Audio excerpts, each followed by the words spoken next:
2017 में भारत सरकार ने जीएसटी यानी गुड्स एंड सर्विस टैक्स लागू किया। इसे वन नेशन वन टैक्स के नाम से प्रमोट किया गया। लेकिन क्या सच में जीएसटी ने देश के लोगों को राहत दी या सिर्फ एक नारा बनकर रह गया? जीएसटी को इस वादे के साथ लाया गया कि सभी टैक्स जैसे value added, service tax, excise tax, इन सभी टैक्स को एक जगह समेट देगा और बिजनेस को आसान बनाएगा। लेकिन क्या सच में ऐसा हुआ? नहीं।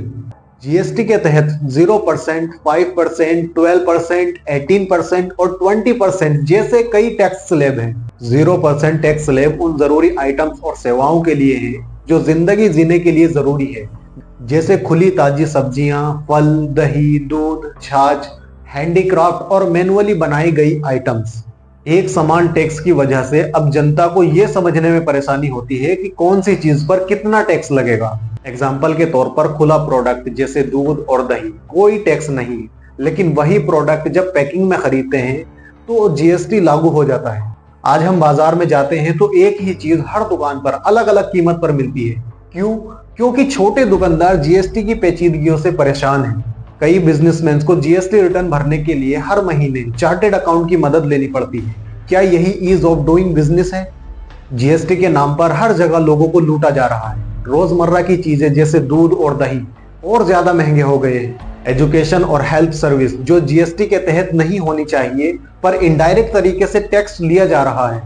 एजुकेशन सर्विस पर सीधे तौर पर जीएसटी नहीं है, लेकिन कई सपोर्टिंग और प्रोडक्ट्स पर आप टैक्स देते हैं। जैसे किताबों पर जीएसटी नहीं है, लेकिन नोटबुक, पेन, जियोमेट्री बॉक्स पर लगभग आप 12 से 18% तक जीएसटी देते हैं।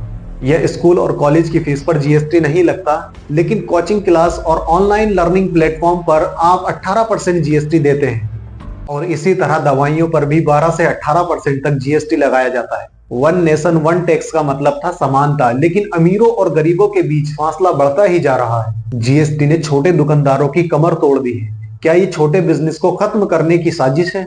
सरकार ने वादा किया था कि जीएसटी से ट्रांसपेरेंसी आएगी और महंगाई कम होगी, लेकिन हकीकत यह है कि जीएसटी ने महंगाई बढ़ाई और आम आदमी की जेब को खाली कर दिया।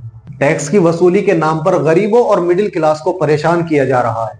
ट्रेडिशनली भारत में दूध और दही जैसी रोजमर्रा की चीजें बिना टैक्स के बेची जाती थी, क्योंकि ये जरूरी आइटम्स में गिनी जाती है। लेकिन बाद में सरकार ने पैकिंग प्रोडक्ट जैसे दूध, दही और अदर डेयरी प्रोडक्ट पर 5% जीएसटी लागू कर दिया।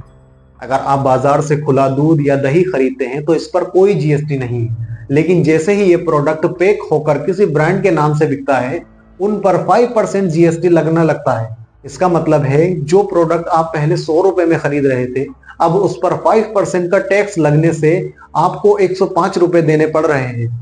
पैकिंग डेयरी प्रोडक्ट पर जीएसटी का असर सबसे ज्यादा मिडिल क्लास और गरीब पॉपुलेशन पर पड़ा है, जो इनका यूज बड़े पैमाने पर करते हैं। रोजाना दूध और दही का खर्च बढ़ गया है, जो उनके मासिक बजट पर भारी असर डालता है। नॉर्मली एक इंसान बाजार जाता है सामान खरीदने के लिए। सब्जियां तो जैसे सोने के दाम पर आ रही है। पहले जो 1000 में पूरा हफ्ता चल जाता था, लेकिन अब 1500 भी उसके लिए कम पड़ रहे हैं। तेल और दाल पर जीएसटी बढ़ने से खर्च और बढ़ गया है। और अगर वही इंसान अपने बच्चों की पढ़ाई के लिए किताब खरीदने के लिए जाता है तो उस पर भी वो जीएसटी देकर आता है। अब उसी परिवार का कोई सदस्य बीमार हो जाता है, जो दवाई आप पहले 100 रुपए में खरीदते थे, उसी दवा की कीमत अब 150 रुपए है। सब चीजों पर तो जीएसटी लग गया, घर कैसे चलेगा? सरकार कहती है कि ये सब देश के विकास के लिए है, लेकिन हमें तो ऐसा लग रहा है कि हमारी सारी सैलरी सिर्फ टैक्स भरने में ही चली जाती है। जबकि लोअर क्लास फैमिली का टैक्स से कोई लेना देना नहीं, फिर भी उसे टैक्स भरना पड़ रहा है जीएसटी के नाम पर। यह कहानी हर उस मिडिल फैमिली की तरह है जो जीएसटी और बढ़ते खर्चों के बीच अपनी जिंदगी को बैलेंस करने की कोशिश कर रहा है। ये सिर्फ आंकड़ों की बात नहीं, बल्कि उनकी छोटी छोटी खुशियां और जरूरतों से जुड़ा एक इमोशनल कॉन्फ्लिक्ट है। जीएसटी सिर्फ एक टैक्स नहीं, बल्कि हमारी इकोनॉमी का एक आईना है। क्या ये आईना हमें प्रोग्रेस दिखाता है या स्ट्रगल? Thank you.